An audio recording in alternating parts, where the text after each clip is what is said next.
Bonjour, je m'appelle Alain Clavet, je suis rédacteur en chef de la métropole.com, journal qui est quand même bien connu. Là, on existe depuis 19 ans et on a une équipe de 15 personnes. Alors pour nous, qui couvre toute l'actualité, c'est très important de rencontrer un candidat. En fait, le seul candidat présentement, le 30 octobre, à la mairie de Montréal, Gilbert Thibodeau, qui est chef d'Action Montréal. Donc, je pense que pour les auditeurs, les lecteurs de la métropole, mais pour l'ensemble des Montréalais, c'est extrêmement important de connaître davantage Gilbert Thibodeau. Et c'est l'objectif de cette entrevue. Alors, il me fait plaisir de rencontrer Gilbert. Bonjour, Gilbert. Bonjour, comment ça va, M. Clavet? Ça va très bien, Gilbert. Plaisir. Très bien. Plaisir. Merci beaucoup de l'invitation. Merci. Surtout le 30 octobre. Allez-vous passer l'Halloween demain? Oui, absolument. OK. Mon sac de bonbons est prêt. OK. OK. Alors, Excellent. la ville de Montréal, évidemment, c'est la moitié du Québec. C'est très important. On sait que c'est une ville qu'on aime aimer et qu'on aime aussi critiquer parce que parfois, il y a des difficultés.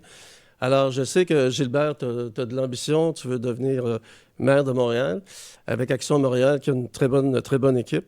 Alors, évidemment, la question évidente de départ, c'est, en fait, comme chef d'Action Montréal, qu'est-ce qui t'a motivé au départ à t'engager en politique? Parce qu'on sait que la politique, c'est difficile. À t'engager en politique, à penser que tu as les solutions pour une ville qui est quand même très complexe et qui, présentement, connaît beaucoup de problèmes. Alors, quelle est la source, la motivation de ton engagement? Oh, elle date de loin. Merci de la question, mais elle date de loin, ça. C'est depuis début des années 90. J'ai eu plusieurs commerces à Montréal. J'en ai eu dans le Grand Montréal, dont un centre de ski. Et j'ai eu, je ne sais pas si on dit l'occasion, la chance de payer des taxes, de voir la gestion générale dans différentes villes, dont Montréal, l'endroit où j'ai eu la plupart de mes commerces et entreprises. J'ai aidé probablement la plupart des maires de Montréal, je dis toujours, à partir de Jean Drapeau quasiment, jusqu'à aujourd'hui. Puis j'étais déçu à chaque élection. Je me disais, pourquoi faire tant de promesses quand on sait que c'est... Vous venez de le dire, c'est tellement complexe, c'est tellement difficile de faire une présentation honnête. Je me dis, pourquoi en ajouter en sachant très bien que ça va être difficile de faire ça? Alors, j'ai été approché par des jeunes, ça m'a étonné. Des jeunes, c'était en 2000, le Parti Action Montréal a été créé en 2021. Ce sont des jeunes qui m'ont dit, Monsieur Thibodeau, ça ne vous tente pas de... Vous les avez presque tous aidés. Ça ne vous tente pas d'y aller de l'avant. Vous avez l'expérience, vous avez les connaissances, vous les avez tous aidés. Vous avez participé à différentes campagnes électorales. Pourquoi vous n'y allez pas? J'ai dit, ça prend tout un système, bâtir une équipe. Ils m'ont aidé en disant, OK, on va aller chercher les signatures nécessaires. On va essayer d'augmenter très, très, très rapidement le nombre de membres. Ça prend différentes choses pour créer un parti. Tout à fait. Eh bien, ils l'ont fait. Mm-hmm. Alors, c'est la deuxième campagne. La première, 2021, l'équipe n'était pas complète. Et on le savait, mais ça a été une tellement belle expérience avec l'équipe de base. Aujourd'hui, on prévoit, on est, vous l'avez dit, le 30 octobre 2024, on prévoit être prêt avant le printemps 2025 avec tout ce qu'il faut avec un programme totalement parfait. Gilbert, la question qui tue. La question qui tue. La question okay. qui tue, qui est Gilbert Thibodeau? En quelques mots. Ah, en quelques mots. Tu viens d'où? Né à Montréal. Quelle expérience que tu as? Puis qu'est-ce qui est... Une expérience, par exemple, déterminante qui a fait en sorte que tu t'es senti appelé à t'engager puis à t'impliquer dans la société et à Montréal? Bien évidemment, les jeunes, quand ils m'ont approché, c'était en 2019-2020, puis ils ont dit, ça ne vous tente pas, 2021, on va y aller de l'avant. Et là, il est arrivé ce que j'appelle la grippe chinoise, la pandémie. Puis là, il y a différentes choses qui sont arrivées, que la campagne n'a pas été tout à fait dans le développement du parti comme on aurait aimé. Mais on a tout de même passé au travers, on l'a fait, la campagne. Qui est Gilbert Thibodeau? Né à Montréal, en plein centre-ville de Montréal. Mon père, c'est aujourd'hui décédé, commerçant à Montréal, une quincaillerie.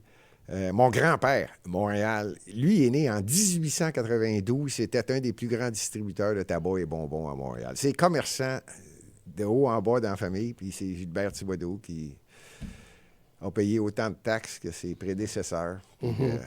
Mais j'ai bien aimé la jeunesse que j'ai eue. J'ai eu, comme je disais tout à l'heure, des restaurants, bars, cafés-théâtres. Aussi, dans le Grand Montréal, j'ai eu dépanneurs, des différentes propriétés, jusqu'à Gatineau. J'ai eu un centre de ski dans les Basses-Laurentides. J'ai aimé et j'ai toujours aimé le développement et une structure ordonnée fait en sorte que c'est possible de bien gérer. La question de la gestion, bien sûr, une expérience comme commerçant, ça semble extrêmement pertinent par les temps qui courent parce que quand même, Montréal, c'est un budget de 7 milliards de dollars. Oui. C'est normalement à budget équilibré, mais présentement, à cause d'une dérogation particulière, Montréal a réussi à s'endetter de façon accélérée.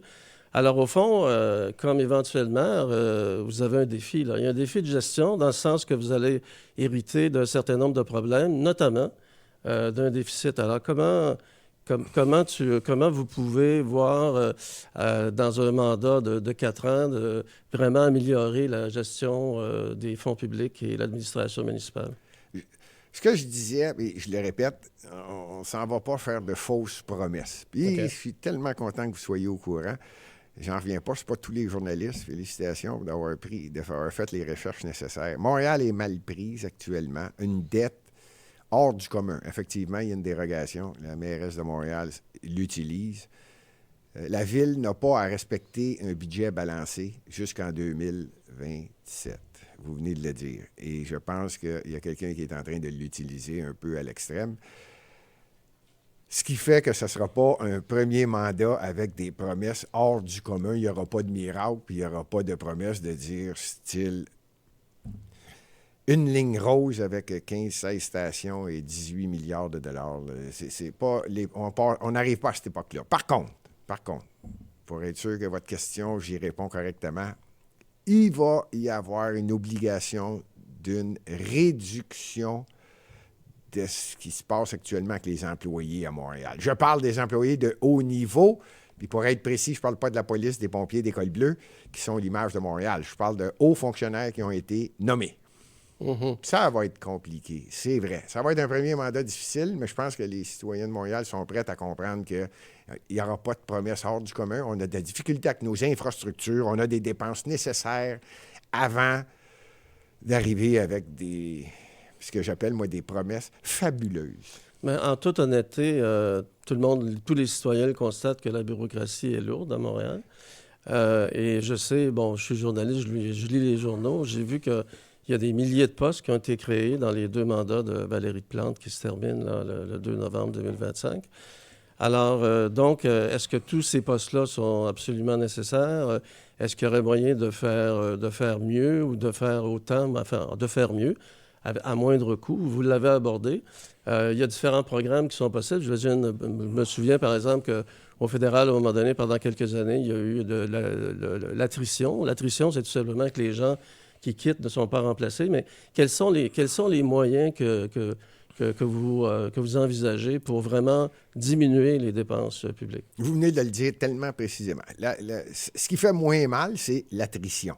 Évidemment, il y a des postes qui ont été en place, puis il va y avoir des départs. Ça ne veut pas dire qu'ils vont être remplacés. Le deuxième mot qui est important, il y a attrition et il y a dédoublement. Il y a différents services, il y a différents programmes offerts à la Ville de Montréal et il y a du dédoublement. C'est incroyable. Ce que je trouve triste aussi, c'est qu'il y a des administrations précédentes, sans les nommer. On parle toujours d'avant l'administration actuelle, Projet Montréal. Il y en a eu d'autres avant.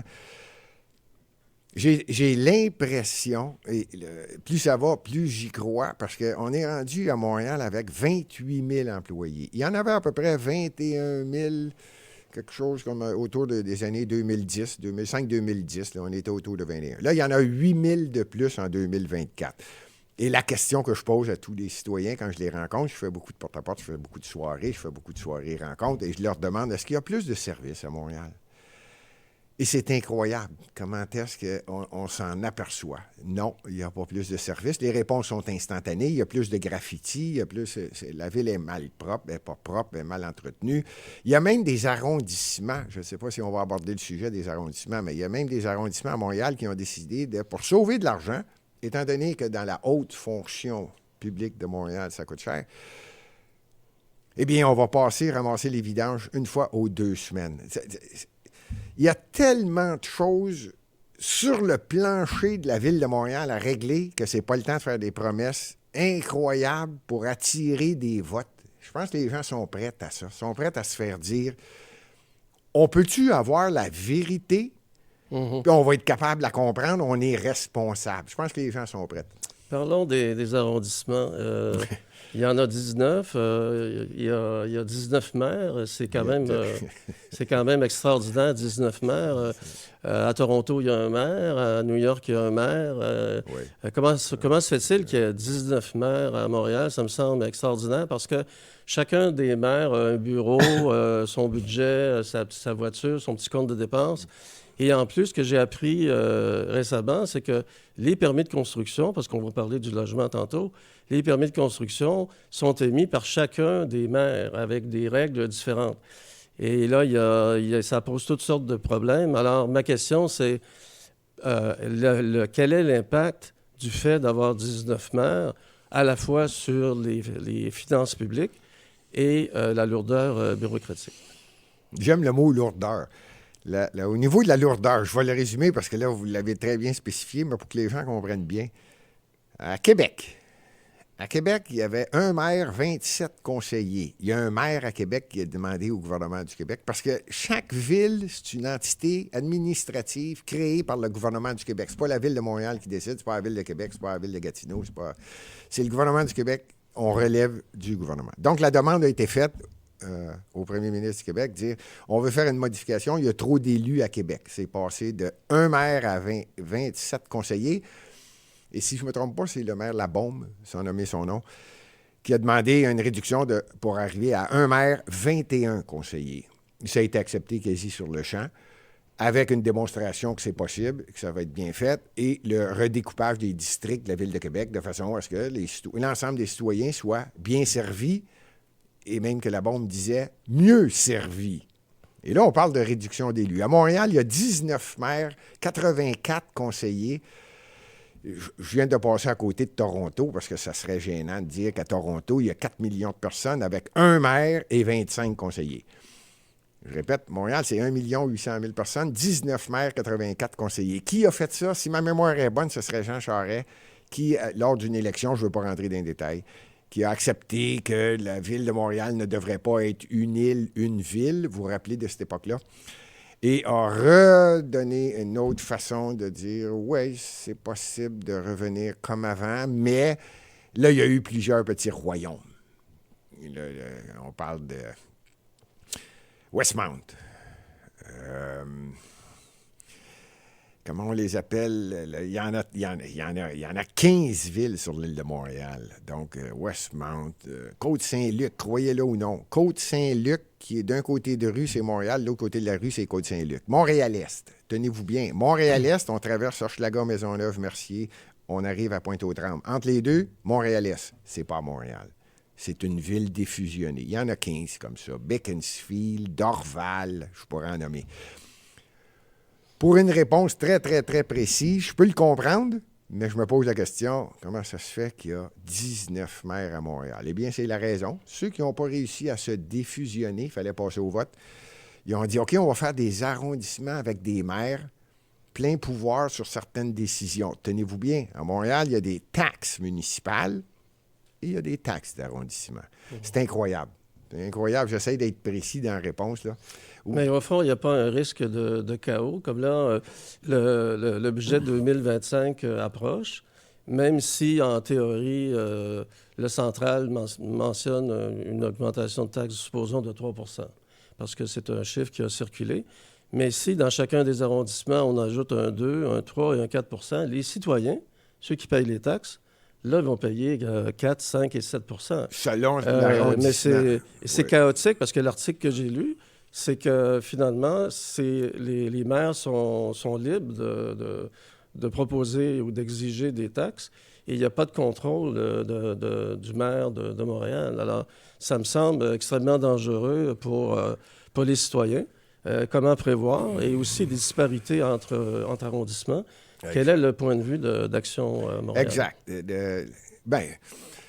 L'élection va avoir lieu le 2 novembre 2025 et le Parti Action Montréal s'est engagé au cours des 100 premiers jours de faire une demande officielle au gouvernement du Québec de façon à ce que, pas l'élection de 2025, 2025, on doit la respecter, ça va être respecté, on doit avoir 103 candidats, pas par obligation, pour remplir tous les postes actuels. Je répète, à Toronto, il y en a 25. À Montréal, il y en a 102. Je dis 103 toujours parce qu'il y a le maire de Montréal aussi, ça fait 103. Une demande officielle va être faite au gouvernement du Québec avec un programme complet, précis sur la redistribution des districts et pour améliorer le service. Comme disait le maire Labaume, pour améliorer la qualité des services aux citoyens. C'est-à-dire que la personnalité de Rivière-des-Prairies, Pointe-aux-Trembles, Hochelaga, Maisonneuve, Île-Bizarre, Sainte-Geneviève, Pierrefonds, Roxborough, Verdun, Sud-Ouest, je peux les nommer, là. Tout le monde va être mieux servi à un coût moindre parce qu'il n'y a plus personne qui va être capable de dire aux citoyens « c'est pas de ma faute ». Il y a un sujet aussi qui est incontournable, les vélos. Les vélos, c'est devenu un irritant assez important pour plusieurs citoyens. Et dans la métropole, on a eu une caricature récemment où on voyait Valérie Plante s'esclaffer disant qu'elle était obsédée par les vélos et qu'elle souhaitait que son successeur aille encore plus loin à gauche dans sa position radicale de gauche pour les vélos. Alors la question des vélos, ça fait couler beaucoup d'encre, ça provoque un certain nombre de réactions. Alors, quel est, pour Action Montréal, M. Thibodeau, quel est l'équilibre que vous aimeriez à Montréal entre la coexistence nécessaire, là, et si possible en sécurité, entre d'une part les vélos et ensuite les voitures, il y a les trottinettes, il y a les vélos électriques.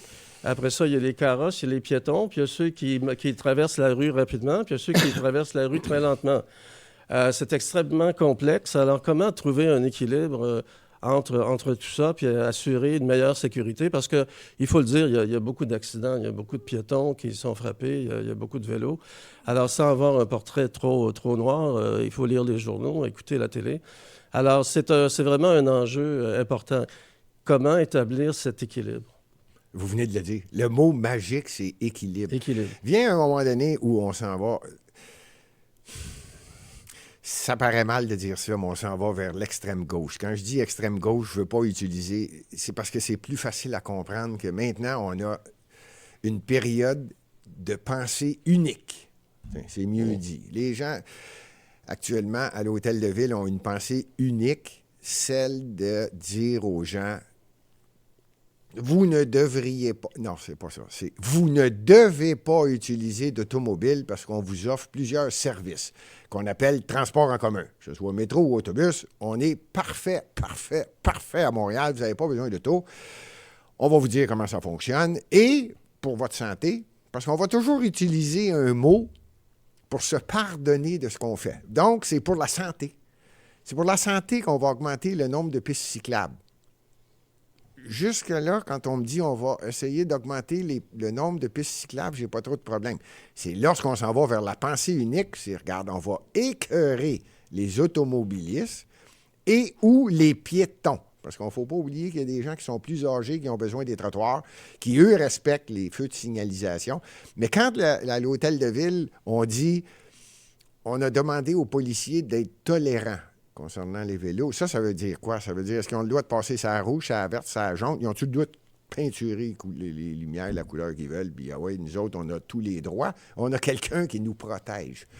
Puis à ça, on rajoute, c'est ça, les trottinettes, c'est incroyable. Là, on ajoute tout. C'est une grande complexité. C'est une complexité majeure qui pourtant devrait facilement être... on pourrait facilement le régler et ne pas pousser les gens à se détester entre eux. Il n'y a rien de pire dans une ville que de créer la zizanie. C'est bon pour le pouvoir, parce que dans le pouvoir, tu crées la zizanie en bas, tu conserves le pouvoir. Là. Les gens, il n'y a plus personne qui s'entend bien en bas et tu vas chercher ton groupe qui, lui, va aller voter et tu as écœuré tellement les autres. La seule chose qui passe dans leur tête, c'est je t'ai écœuré, moi, je ne vais pas voter. Là, ils sont fous. Tu atteins une attitude des... Bon, ben, c'est ça qu'on veut au sein du Parti Action Montréal.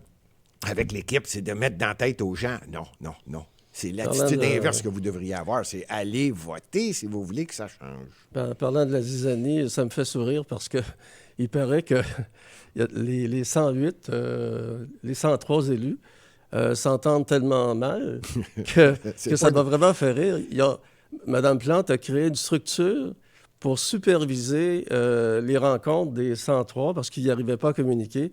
C'est vraiment... là, je trouve c'est vraiment hilarant. C'est un peu pire que ça. Là. Ils ont créé un nouveau service oui, de relations entre les arrondissements, c'est-à-dire entre les élus de chacun des arrondissements, parce qu'ils ne se comprennent pas.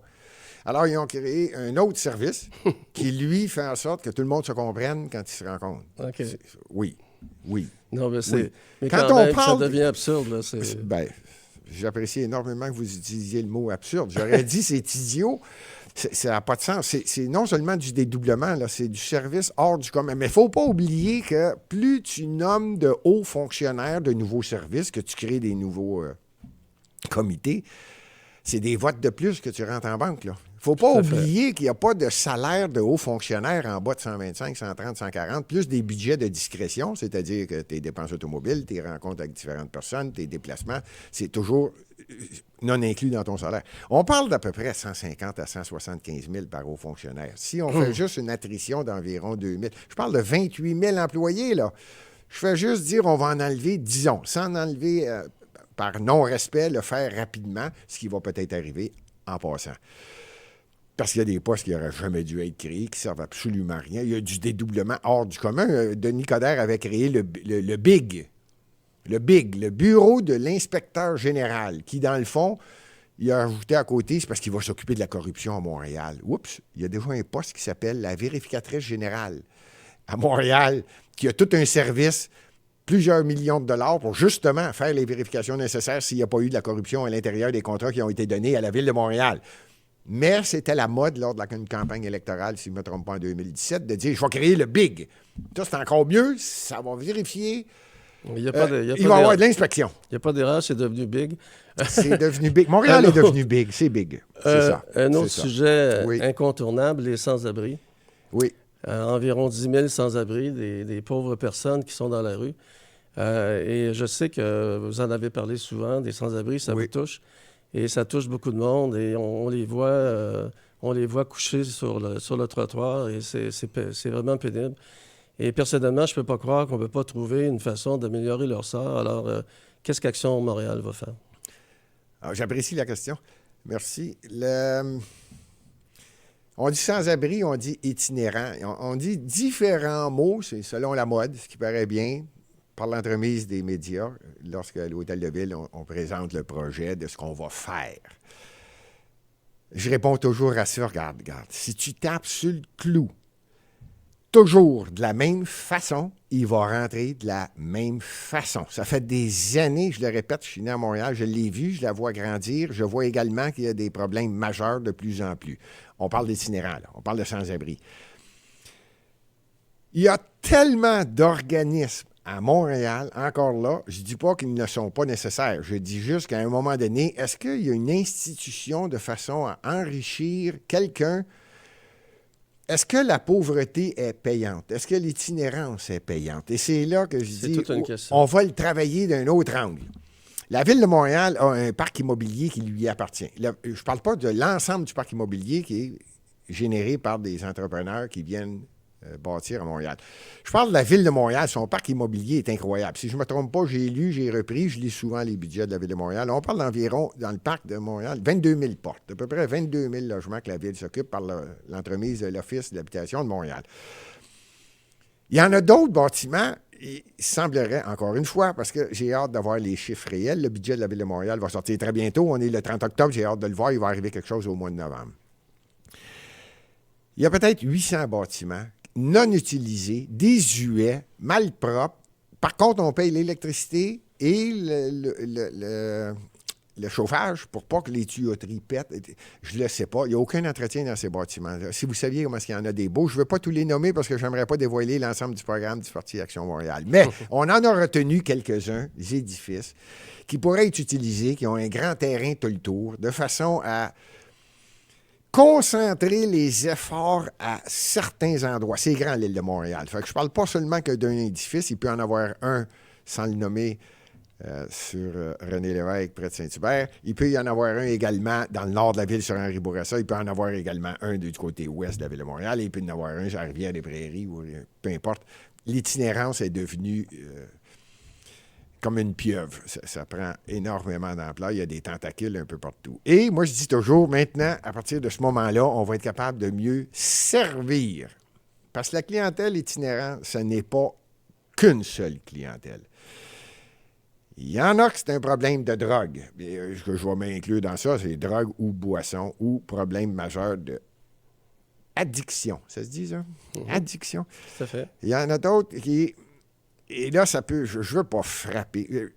Je frappe pas de la même façon sur le clou, puis là, vous allez vous en apercevoir. Le gouvernement du Québec s'est délaissé un peu de ses responsabilités en disant, il y a des hôpitaux, on va laisser sortir les gens qui ont un problème mental, parce que leurs proches, leurs familles vont s'occuper d'eux et ils vont être certains qu'ils vont prendre leur pilule à chaque moment précis dans la journée pour ne pas avoir de problème mental parce qu'il y en a des... Le gouvernement du Québec s'est libéré un peu de ça. La Ville de Montréal aurait dû sauter sur l'occasion. Elle a un statut spécial. C'est une métropole. Elle aurait dû dire, OK, on a compris le message. Montréal va revenir à la charge pour ce côté-là. On parle de maladie mentale. Là, je ne parle plus de drogue.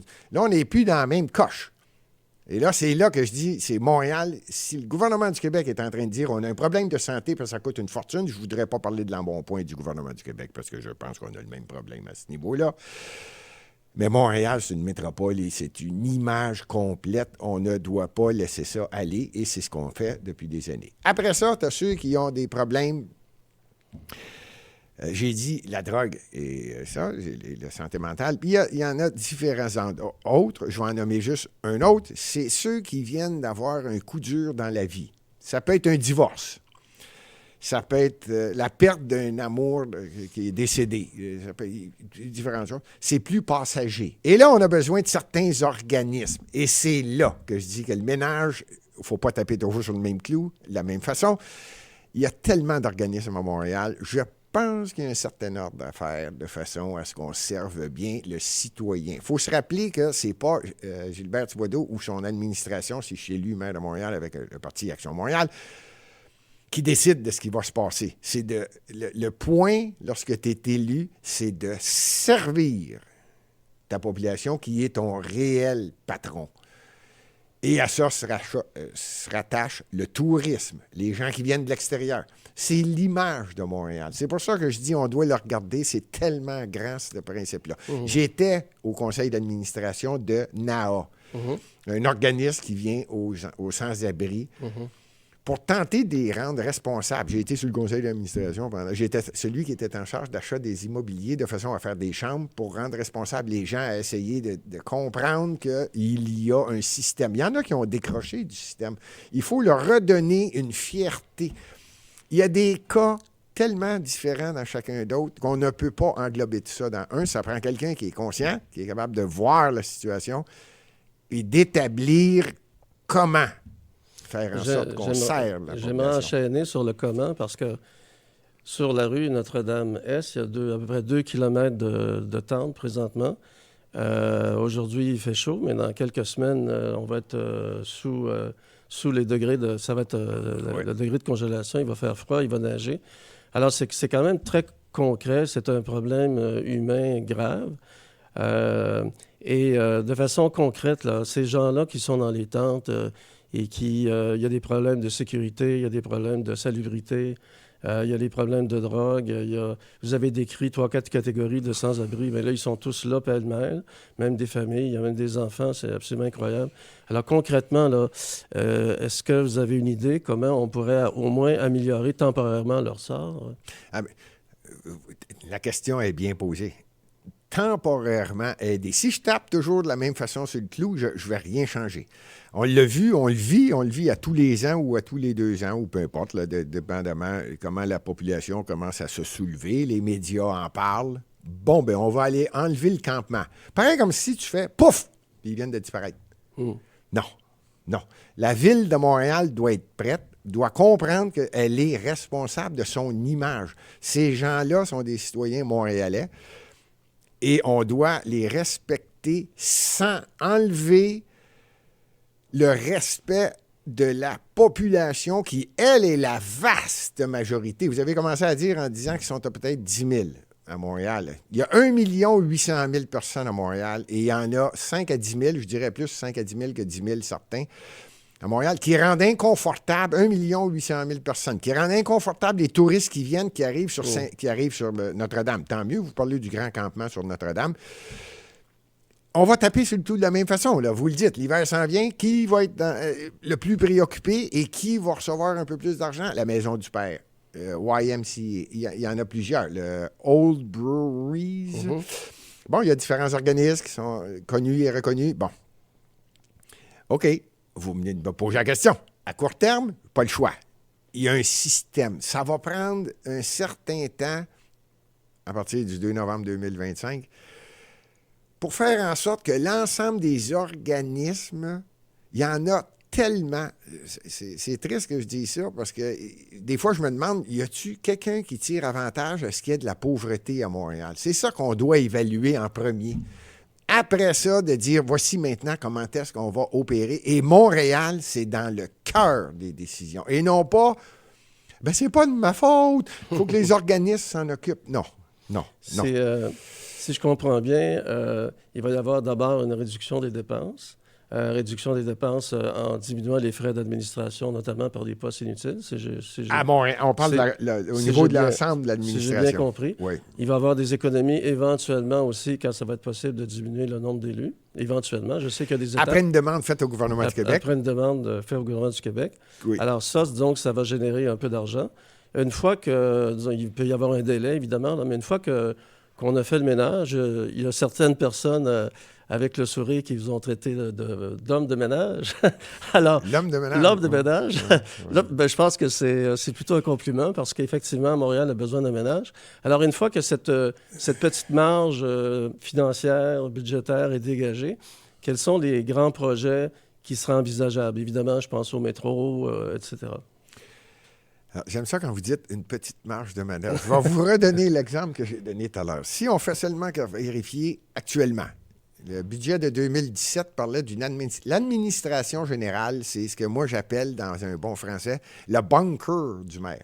Les proches. L'administration générale, c'est justement la vérificatrice générale de Montréal. C'est des frais que la ville doit avoir pour comprendre l'ensemble de la gestion de la ville. On appelle ça l'administration générale. Les dépenses que le maire ou la mairesse peut augmenter, pourrait diminuer en fonction de bien servir la population. En 2017, avant l'arrivée de Valérie Plante, dans le budget, il est déclaré qu'en 2017, le budget était de 295 millions de dollars. On est en 2024. Valérie Plante est au pouvoir depuis déjà 7 ans. Le budget est de 777 millions de dollars.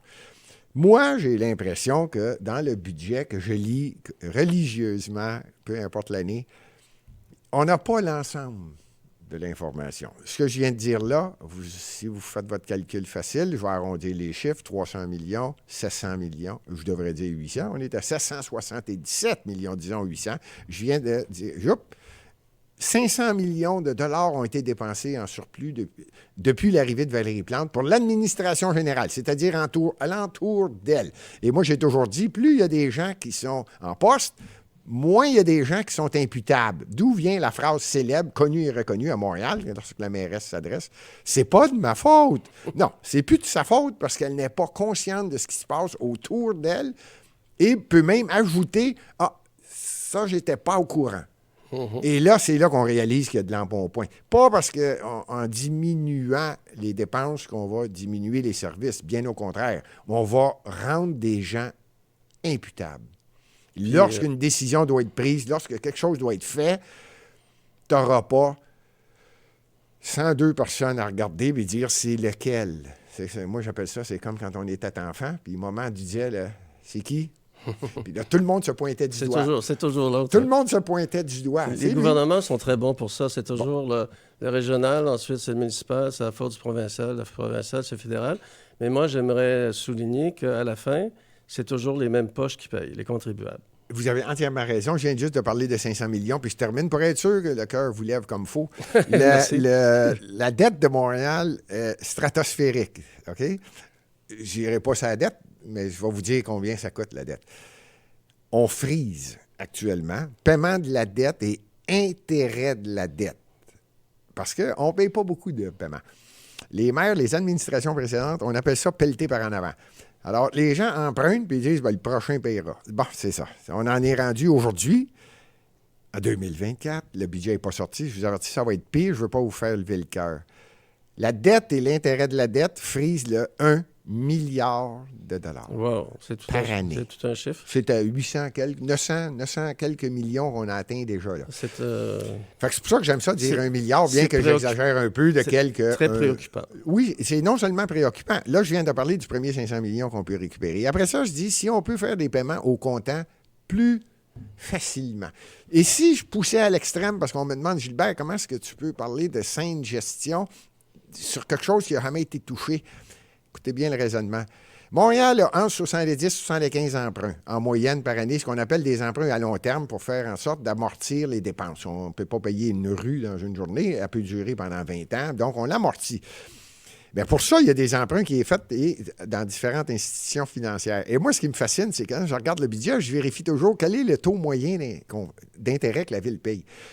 Et on a eu une diminution du taux d'intérêt à un moment donné, il n'y a pas si longtemps. Ça a été augmenté, là. On le voit, les taux d'intérêt ont augmenté à un moment donné après la pandémie. Puis là, ça se remet à baisser. Mais juste en avant, au 19, 20,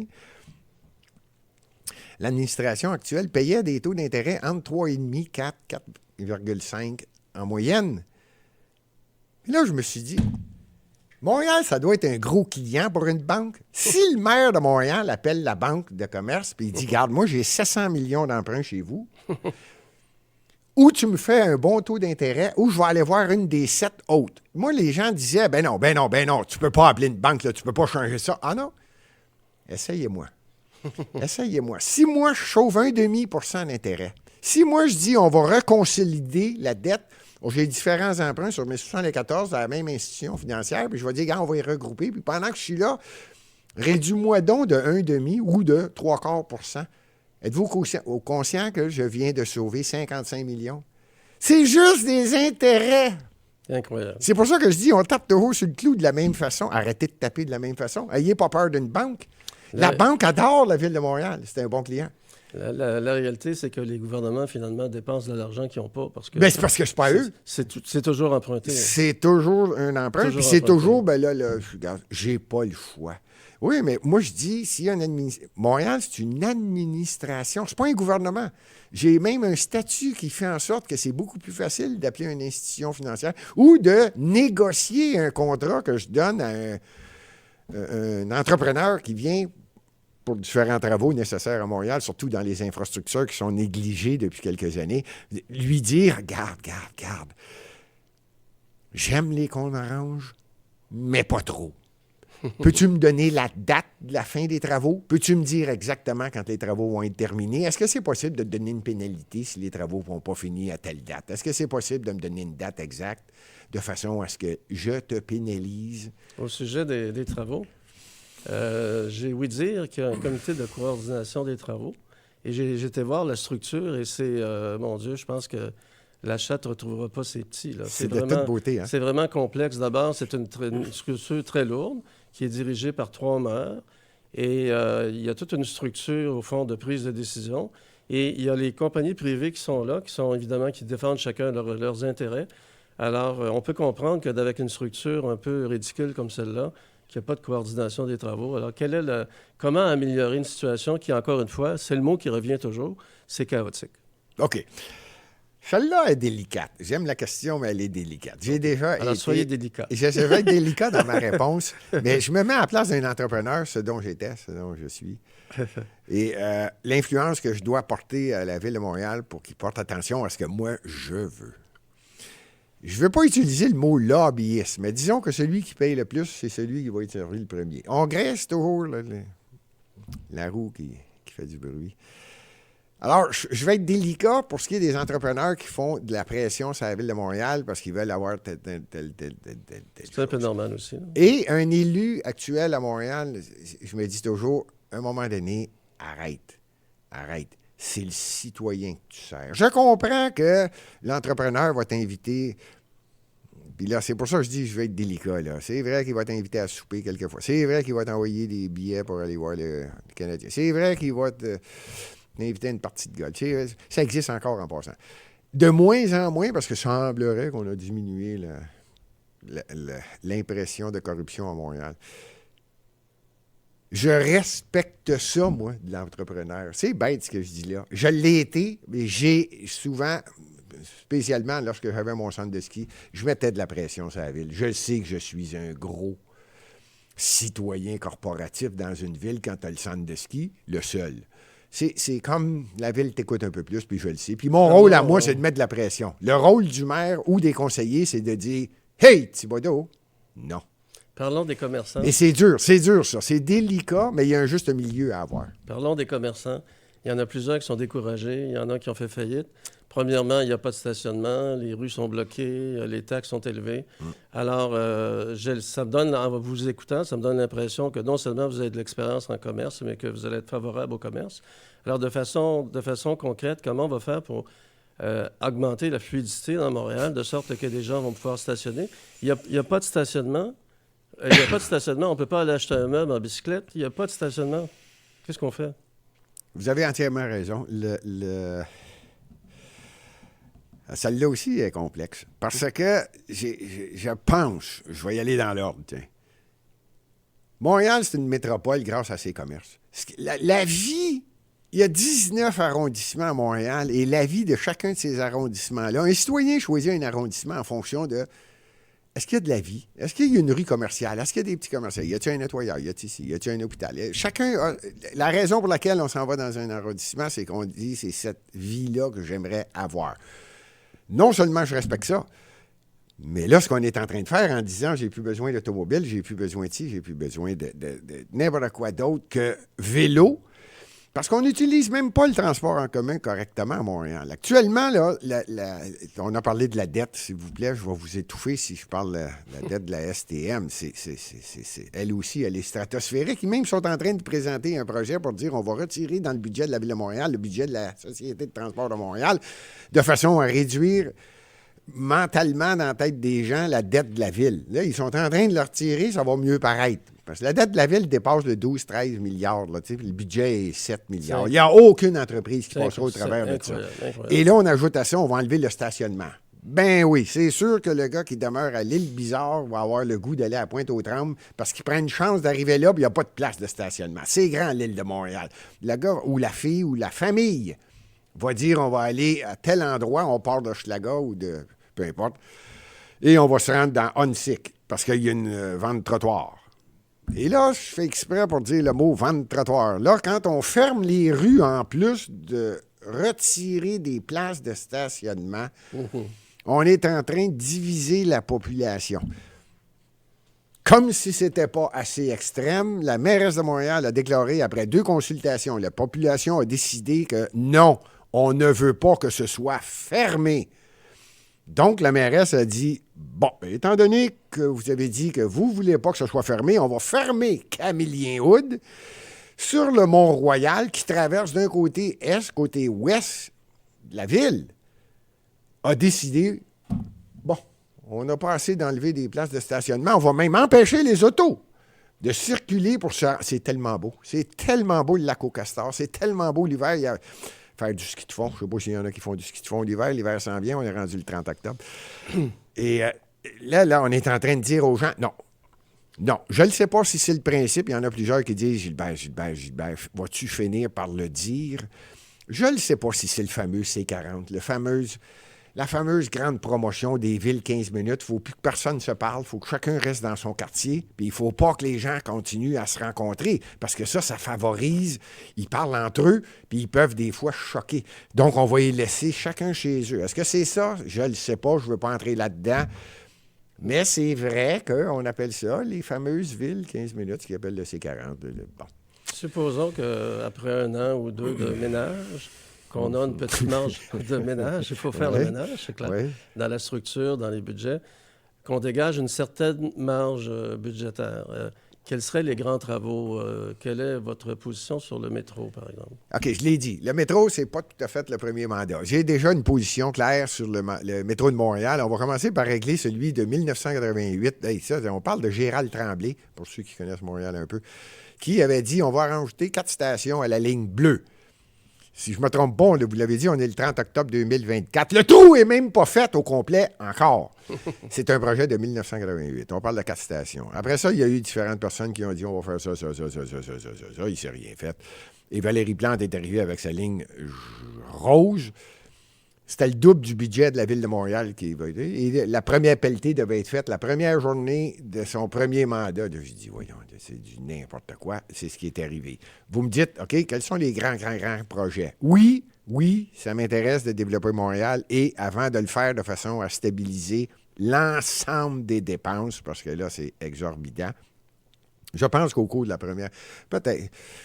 Fin du premier mandat. Je pense qu'il y a espoir, puis là, je ne peux pas aller trop loin parce que j'ai toujours dit qu'il faut faire l'acquisition de terrain, puis c'est pas le temps de le dire ouvertement, de façon à ce que les contracteurs ne sautent pas ces terrains avant et qu'il y ait ce qu'on appelle l'inflation. Donc, la Ville de Montréal va le faire discrètement. Mais je pense qu'on doit terminer la ligne jaune-orange en boucle parce qu'actuellement, tu pars de Montmagny à Laval, pour ceux qui connaissent la ligne jaune-orange, et on descend complètement du côté est pour aller travailler dans Ville-Saint-Laurent à Côte-Vertu. Je pense qu'il manque 2 ou maximum 3 stations. Je pense que 2 vont être suffisantes pour aller s'embrancher avec un tunnel à Montmorency. C'est énorme ce que je viens de dire en dépenses. C'est pour ça que je dis que c'est pas tout de suite, mais on peut déjà travailler sur ce projet-là. Le deuxième, on sert très mal l'est de Montréal. Je dis pas qu'on va se rendre jusqu'à Pointe-aux-Trembles, mais je pense que Honoré-Beaugrand, c'est vrai que c'est la dernière actuellement, on devrait ajouter 2, peut-être 3 stations également de ce côté-là pour se rendre jusqu'à Georges V. Pour ceux qui connaissent Montréal, je répète, on est dans l'Est, là. Donc, on s'en va vers Pointe-aux-Trembles qui, normalement, devrait être servi très, très, très bien. C'est incroyable comment est-ce que le secteur de l'Est de Montréal est mal servi parce qu'on dit à Montréal, bien, il n'y a pas assez de monde, donc on ne mettra pas un métro. Hey, c'est la ville qui sert les citoyens. On va mettre un métro, puis là, les citoyens vont dire, maintenant, on est bien servi. Ça, c'est un. Fin du premier mandat. Maintenant, vous allez me dire, ouais, mais y a-t-il des projets à court terme qui vont faire en sorte que les gens vont aimer Montréal? Oui, il y en a 2. Je termine là-dessus. Le Mont-Royal devrait réouvrir de façon à ce qu'il y ait du ski alpin l'hiver. Et croyez-moi sincère que la marina dans l'arrondissement de la Chine va réouvrir très rapidement. Ah ben, ça vous répondait un peu à ma prochaine question. Je me disais, dans l'hypothèse d'une administration Thibodeau, le 2 novembre 2025, les premiers 100 jours, là, vous avez commencé à le dire, mais les premiers 100 jours, les vraies priorités, là, les feux qu'il faut éteindre tout de suite, vos premiers gestes, c'est quoi? Bien, évidemment, si on arrête... mettre la main sur l'ensemble des projets d'urbanisme que l'administration actuelle est en train de faire de façon à développer le réseau de pistes cyclables. Au cours des premiers 100 jours, évidemment, il va y avoir un stop total et global de façon à vérifier... Avoir les rapports des policiers de ce qu'on appelle l'emportiérage, là, tu sais, les gens, les vélos qui rentrent dans les portes des autos, les accidents, les incidents. Avoir un rapport complet et total et la vérité au cours des dernières années de ce qui se passe actuellement depuis les pistes cyclables, voir celles qui sont dangereuses, les retirer. Les rues commerciales à Montréal, je ne peux pas toutes les nommer, mais il n'y a pas juste les rues commerciales en passant. Je vais juste faire une petite parenthèse. C'est la rue Terrebonne, si je ne me trompe pas, dans Notre-Dame-Côte-des-Neiges, Notre-Dame-de-Grâce, Côte-des-Neiges. Je ne sais pas ce qu'elle fait là, cette piste cyclable-là. C'est pas une question de danger, c'est une question d'être ridicule. Donc, il y a des pistes cyclables qui vont carrément disparaître après consultation parce qu'il y a plusieurs consultations qui ont été faites et, je répète, même si la consultation dit non, faites-le pas, quelque part, il y a quelqu'un à l'intérieur qui, lui, va dire « Ben, c'est pas de ma faute, moi, j'ai compris que tout le monde est d'accord. » Puis la piste de cyclable apparaît des 2 côtés, puis on enlève les pistes les stationnements. Maintenant, dans les 100 premiers jours, pour continuer, toute rue commerciale ne doit pas laisser sa place aux pistes cyclables et retirer du stationnement. Ridicule. En dedans des 100 premiers jours, il va y avoir un réajustement total, complet, final, pour différentes rues. Encore une fois, sans les nommer, la rue Mont-Royal, la rue Fleury, ou plutôt la rue Henri Bourassa. Le boulevard Henri Bourassa. Ils sont en train de... Jean Talon, il y a différentes sections. Ça, c'est incroyable. J'aime ça faire la parenthèse. Jean Talon, c'est incroyable. Cavendish Nord-Sud. On l'appelle la Cavendish Nord, la Cavendish Sud. Il manque juste un petit bout, il y a un petit lot de terrain qui appartient à la ville et qui devrait être ouvert de façon à rendre fluide l'automobile. On déteste tellement ça que la mairesse de Montréal a dit non, on ne touche pas à ça. Si vous saviez comment est-ce que les gens de Saint-Laurent, de l'Ouest, les arrondissements de l'Ouest de Montréal aimeraient tellement Cavendish, on arrête de dire Cavendish Nord, Cavendish Sud. Ça n'existe pas là, entre le joint. Qu'on ouvre ça puis qu'on le fasse. Non, la mairesse de Montréal a répondu oui, on va le faire. Mais avant, pour être certain que ça soit bien fait, avant de faire ça, on va mettre des pistes cyclables de Anjou jusqu'à Décarie, des deux côtés de la rue. Puis là, on va pouvoir faire des pistes cyclables, puis on va ouvrir Cavendish en haut, en bas, parce que là, les vélos vont pouvoir circuler. C'est incroyable de penser comme ça. Non, c'est incroyable. Là, tu ralentis un développement économique incroyable. Puis je vous fais remarquer que Jean Talon, si tu n'arrêtes pas rendu à Décarie, tu tombes sur Blue Bonnet. C'est un terrain qu'on n'a même pas encore touché. Ils sont en train de se demander s'ils vont faire quelque chose. C'est hallucinant. J'ai besoin de logement à Montréal. Je vais juste le rappeler entre parenthèses. Les 100 premiers jours. Probablement. Parce que je pense que les enfants, les familles, on a besoin de les garder à Montréal. Probablement qu'au bout des 100 premiers jours, les travaux vont déjà commencer. C'était en novembre, l'élection. 100 premiers jours, j'aimerais ça que vous disiez 150 jours, ça va m'amener au printemps. Les travaux vont déjà être commencés de façon à redonner de l'amour à la marina de la Chine, je l'ai dit, et qu'elle soit réouverte au cours de la première saison d'été du premier mandat. Je ne peux pas le jurer, on n'a pas l'ensemble de la documentation. Parce que ça, c'est un manque total. Marina de la Chine, c'est fantastique. Même chose pour ça ne sera pas dans les 100 premiers jours, mais tout va être mis sur pied de façon à ce que le centre de ski Mont-Royal soit réouvert. Moi, ce que je veux, là, c'est simple. Au cours des 100 premiers jours, toutes les décisions vont être prises. Celle qui fait en sorte que les gens vont dire « Oups, il vient de se passer de quoi, là? » Ils veulent garder les familles. Ils vont respecter mes enfants. Ils vont me respecter. Ils vont accepter que je puisse me stationner. Ils vont que je puisse me stationner quand je vais magasiner parce que c'est pas vrai que... Je vais faire ça en vélo, c'est vous qui l'avez dit tout à l'heure. C'est pas vrai que je vais aller reconduire ma fille qui fait du patin artistique, mon fils qui joue, qui fait de l'athlétisme au centre Claude Robillard. Les 100 premiers jours, tous les parcomètres du centre Claude Robillard vont disparaître. Moi, quand je vois ça, il manque de centres sportifs dans plusieurs arrondissements à Montréal. Dans les 100 premiers jours, il va y avoir un projet de façon à ce qu'il y ait un centre sportif. J'ai besoin de sortir les jeunes. Vous m'avez parlé tout à l'heure de délinquance, d'itinérance. Comment tu fais pour empêcher ça? Tu favorises le développement mental dans un esprit sain, dans un corps sain chez les jeunes, puis les parents veulent amener leur enfant à faire du sport. Il n'y a rien de plus beau qu'un enfant qui fait du sport, qui rencontre un autre qui est sportif, puis là, il y a une compétition interne. « Ah, je t'ai battu hier. » Je sais que vous êtes un grand sportif. Et là, j'étais parti. Là. Je sais que vous êtes un grand sportif, que oui. Vous avez gagné même des compétitions. C'est pas moi qui l'ai dit. Ah, ben, merci, je l'apprécie. J'ai le record du Québec en 2018 dans la catégorie vétéran. Avant l'entrevue, j'ai fait mes devoirs quand même. J'ai lu votre CV. Alors donc, vous avez répondu à beaucoup de questions. On a touché beaucoup de sujets.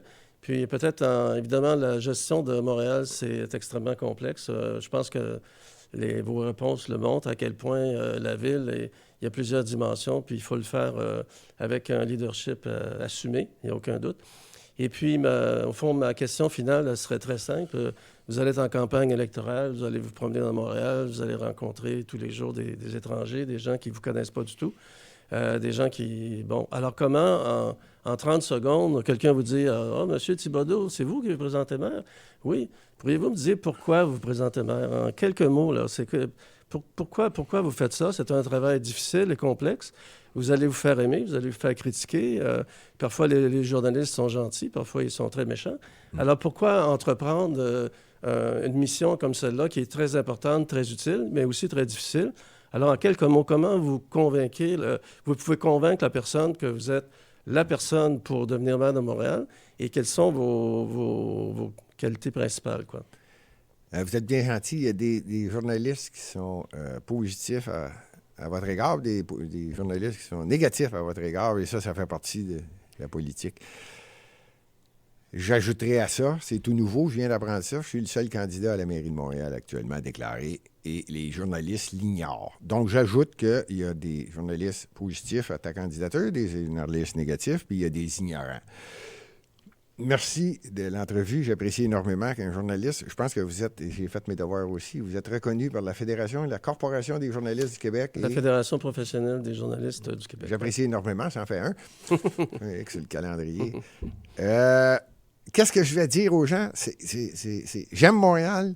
Évidemment, la phrase facile, c'est « J'aime Montréal, je suis né à Montréal, j'ai été commerçant à Montréal ». Les gens s'habituent à cette phrase-là et après avoir fait ça en dedans de 15 secondes, je leur dis « Est-ce que vous avez autant de services à Montréal que lorsque vous étiez plus jeune ou à l'époque? » Vous seriez étonné, la réponse est quasi instantanée et je le fais. Je fais des événements des fois dans différents établissements commerciaux et les gens me posent toutes sortes de questions. Et les questions qui reviennent le plus souvent sont pas gentils, les gens. Je vous le dis, moi, les citoyens de Montréal, des fois, sont directs. C'est pas qu'ils sont pas gentils, c'est qu'ils sont directs, puis je sens qu'il y a une écart en titre.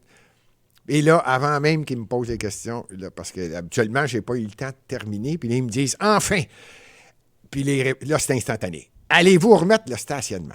Allez-vous faire en sorte que les familles ne cessent de quitter Montréal? Allez-vous enlever des pistes de vélo? Parce que là, il y en a trop. Les questions, c'est instantané. J'ai même, après m'être présenté, les questions viennent tout de suite. Puis je leur dis, ça me fait de la peine de ne pas vous répondre précisément parce que j'aime le vélo. J'ai 2 vélos, un pour moi et un pour la visite. Puis là, je suis obligé de leur expliquer, voici la façon qu'on devrait procéder et l'intention qu'on a à l'intérieur du Parti Action Montréal. C'est de respecter tout le monde. On déneigera pas les pistes cyclables avant les trottoirs. Qu'est-ce que vous voulez que je vous dise? Il y a des priorités. Les gens ne le savent pas, mais il y a une cinquantaine, plusieurs dizaines de millions de dollars qui sont mis pour les pistes cyclables avant le déneigement de quoi d'autre? On parle de l'hiver. Et c'est ça, là. Puis là, les gens, je pense qu'après avoir expliqué lentement, voici les priorités, voici comment on va le faire. Puis là, je le vois dans le sourire des gens, puis il y en a qui me regardent à la fin, puis qui disent, vous aimez vraiment Montréal. Ça, c'est un beau compliment. Et c'est ça que j'aime faire. Quand je l'explique. C'est ça que vous communiquez. Oui, les gens, ils te regardent, là, puis ils disent, chacun de leur façon, il y en a qui disent, toi, t'es Montréalais.